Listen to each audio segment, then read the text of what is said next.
Radical SR10 2022 review.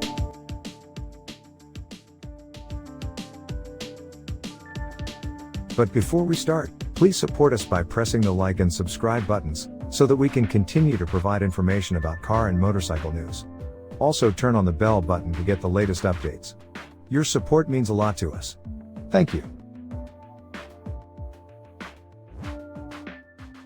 There is no shortage of hugely expensive track-biased supercars playing on their manufacturer's motorsport heritage, but they will always be tribute acts.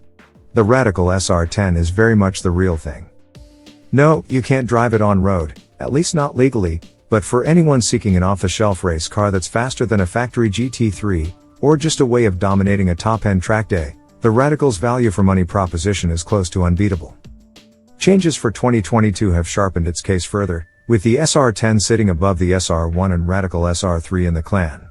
It has been given a new engine map, better cockpit ergonomics through a repositioned steering column and options of both uprated brakes and a nifty new Formula 1-inspired Halo-style protection system that wraps tightly around the cockpit. What's it like? The combination of cold slick tires and a power-to-weight ratio beyond that of most hypercars, 425 bhp driving just 725 kilograms without occupants, makes the SR10 sound intimidating, especially as I'm driving it on the very three-dimensional Portimao track in a session shared with numerous other Radicals. Yet the reality is vastly different. There almost certainly isn't a less scary way to enter the world of slicks and downforce. The engine is the least special bit of the experience. The heavily reworked 2.3-liter Ford EcoBoost gives massive acceleration and is light, potent and built from well-known components. Radical reckons it can manage 80 hours of track use between recommended rebuilds, much longer than for a bespoke racing engine, yet although it's hugely effective, it lacks much in the way of character, with what could be termed a Darth Vader-ish soundtrack, even through the padding of a race helmet, and no joy to be found in taking it to the red line. On the plus side, there is so much mid-range torque that short shifting well before the limiter has little effect on the rate of acceleration, something that helped to take Portimao's longer corners without an upshift. Not that the chassis ever requires kid gloves, having no difficulty in taming and delivering the massive urge. Once the slicks are warmed, traction is so good that it takes mental readjustment to realize how soon you can get hard on the throttle in turns, opening it wide when even the most potent supercars would be tiptoeing at the edge of adhesion. Front-end grip is equally huge and the steering is direct, proportional and unambiguous. But as speeds rise and downforce builds, the SR10 is able to easily produce more than 2 grams of lateral acceleration. The force required to turn the wheel grows. Even though the repositioned column gives more room for arm movement, I found myself wishing well before the end of my first stint on track that the factory demonstrator had been built with the optional power steering. Regular exposure would cut down on gym membership bills. Braking is the other area where the SR10 requires acclimatization for those used to even the most potent road cars. The Radical steel brakes lack the abrupt top-end bite of carbon ceramics, although the retardation behind this is strong. But the lack of ABS makes it easy to lock wheels by pushing too hard. The margin between peak braking and sliding is sudden and initially hard to recognize. The factory demonstrator I drove also lacked the new Halo-style setup, although I did get to experience this from the tight-fitting passenger seat of another SR10.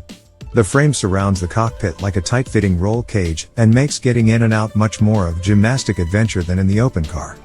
Initially, it made the SR10 feel surprisingly claustrophobic, given the lack of any roof, but within a couple of laps, my brain had learned to filter it out. Frontal visibility is only slightly affected. Should I buy one? Pricing hasn't been confirmed for the revised car yet, but we're told that it shouldn't be too far beyond the £131,400 base price, with VAT, of the previous version. That's a serious amount of money for any car, especially one that can't be used on the road, yet in terms of on-track performance, it really does qualify the SR10 as a bargain, with the ability to enter it into multiple race championships or drive it at suitably permissive track days. You would struggle to find a more thrilling experience, regardless of budget.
Thanks for watching.